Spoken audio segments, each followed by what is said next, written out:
Welcome back into the Sports Source. This segment brought to you by Jinx Logos. And people, when it comes to promoting your business or your school or your brand, call my friend Jimmy Andrews and Jinx Logos. The guys on today's show, and you can take a shot here of Jimmy and Bob. Chuck was wearing his on the, there we go. They've got their Sports Source shirts on. Chuck was wearing his over at the Wipey board. That's the work of Jinx Logos. That's top quality Cutter and Buck shirts with our logo on them. Jinx Logos cannot be beat. Can't do it. Can't beat them. Can't beat them. I've dealt with these kind of companies for 20 years. They're the best. Call them. Take my word for it. Test them out once. You'll stick with them. Jinx Logos. All right.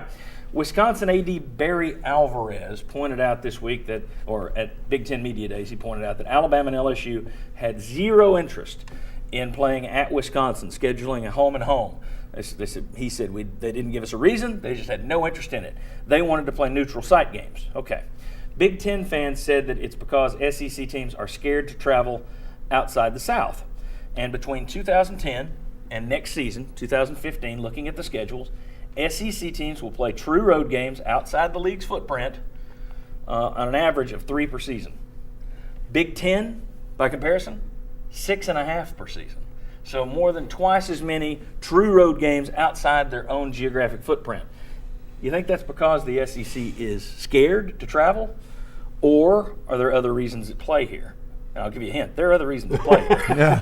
Anybody who reads Mr. SEC would know there are other reasons at play.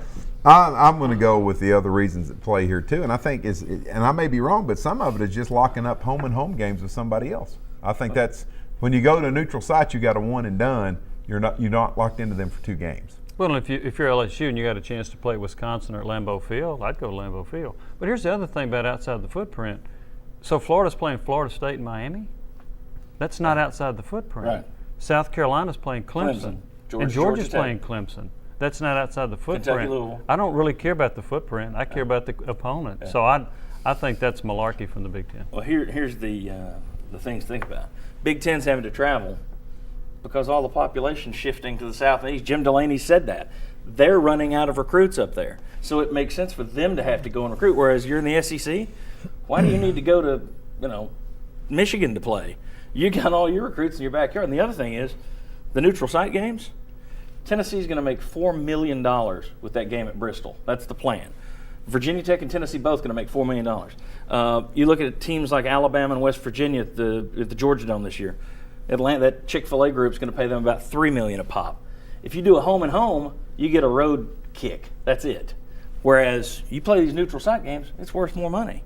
So I think this idea that the SEC scared is nonsense. No, I think it is nonsense, but I think it's smart for the Big Ten or somebody to pop off a little bit and put it out there, just like you hear other coaches of other conferences do, trying to knock the big boy down a step or two. There have been a lot of comments coming around from other coaches talking about the SEC's lack of schedule strength, and I think that's going to be a common theme. What we're going to see, though, we're going to find out this selection committee, how many of them agree with that, and how many of them look at it and say, well, let's look at the BCS. That's Mike Slive's big point. Let's not forget history. History should be a big part of this. Look how good we've been. Everybody else is saying, yeah, well, you're only playing 8 games, and you won't travel. So it's going to make it interesting in politicking all season long. All right, when we come back, we're going to take a look, a couple more hot read type questions, very quick ones. The team that makes the fewest mistakes will win. You hear that all the time. Does it still matter in 21st century SEC football? Come on back.